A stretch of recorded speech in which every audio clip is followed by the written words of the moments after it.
In the first 3 months of a baby's life, there are behaviours and signs that are often referred to as red flags that paediatric health professionals look for to indicate that a little one may need a little bit of help. It's important to know what these developmental red flags are, because if we can identify the difficulties a little one is having early and provide treatment early, it can reduce the length of time that little one requires treatment, as well as reduce the potential impact it might have on their development. As parents, it's important to know what these red flags are, because you are literally with your little one every minute of every day, so you're in the best position to notice if and when these occur. So in this video, I'm going to cover what these red flags are. If you do notice that your little one has any of these red flags, firstly, don't worry. It doesn't necessarily mean that there is something wrong. All it means is that they should go and see a health professional for a little bit of an assessment just to be sure. So let's talk about the red flags for a 3-month-old. Now remember, if your baby was born prematurely, it's based on their corrected age. So when they are 3 months, corrected age, not the date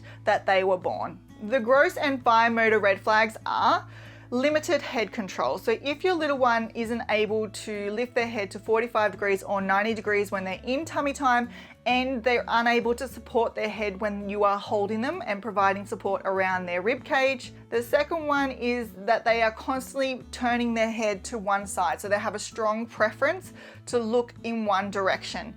At 3 months of age, your little one should be able to easily turn their head from one side to the other. So if you hold a toy above their face and you go from one side to the other, they should be able to follow that moving toy.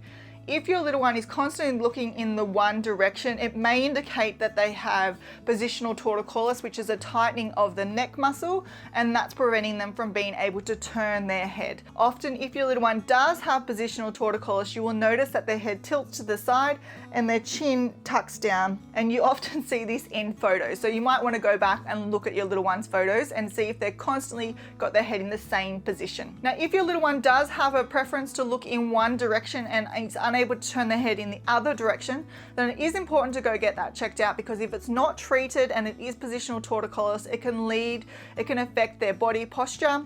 It can also result in them favoring one side, and it can also lead to a flat spot developing on the back of their head. So the other red flag is a flat spot developing on the back of their head. Now, at birth, you will notice that your little one's head is a bit funny, but typically the unusual shape resolves by 6 to 8 weeks. But if you notice after this point in time that your little one does have a flat spot developing on the back of their head, it's important to go to a pediatric physiotherapist who can provide some advice on some positioning and assess if there is an underlying reason why that flat spot is developing. It's also really important to rule out craniosynostosis, which is the early closures of the sutures in the skull, and this can lead to the skull developing an unusual shape, which can then restrict skull growth, and that can impact the developing brain. The next thing you want to look out for is decreased movement or stiffness on one side of the body or in one arm or leg. So typically at 0 to 3 months of age, your little one will be able to use both hands freely. So they'll be reaching out with both hands. They'll also be kicking with both feet. And at 3 months of age, they'll be able to turn their head in both directions. If you notice that your little one has increased stiffness in a leg or an arm, or they're not able to move one side of the body, or they have a strong hand preference, then it is an indication that you need to go in and check in with their pediatrician to see if there's a reason for that. The next thing you want to look at is your little one's hand. So at 3 months of age, we want those hands to be open and that thumb to be out. So if you notice that your little one's hand is fisted and that thumb is still resting inside their palm, then you definitely want to go in and see a pediatric occupational therapist to see if there's ways that you can get that thumb out, because if that thumb and that hand doesn't open, it's going to be hard for them to start to grab and play with toys, which they typically do at 4 months of age. Now, before we cover the social and communication red flags, make sure you click on the free PDF document in the description box below, as this will give you invaluable peace of mind, because you'll know when to be expecting skills and when to be concerned. So the social and communication red flags are if your little one does not cry when they are uncomfortable or hungry. So babies cry to communicate with you what they want and need. They can't yet use words, but they are very efficient at crying. So if your little one isn't indicating to you that they are hungry or uncomfortable by crying, then that is a potential red flag. The next red flag is if the little one doesn't notice or respond to loud noises. So newborns respond to loud noises multiple ways. They might go quiet, they might look for that noise by moving their eyes, and then when they're able to, moving their head in the direction of that noise. They might smile, or they might search for you when you start talking. They also respond to loud noises by startling, and that is when they throw back their hands, legs, and their head, and then bring them back into the middle of their body and start to cry. If you notice that your little one isn't responding to noise, then it is definitely a time to go and get their hearing looked at.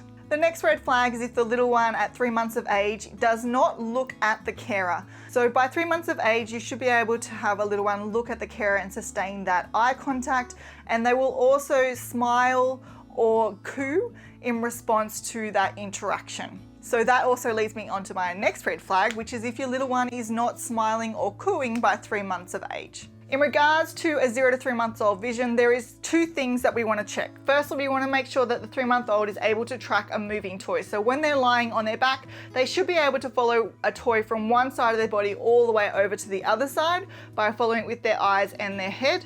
The next thing you want to look out for is to see if the little one has an eye that is constantly turning in or out.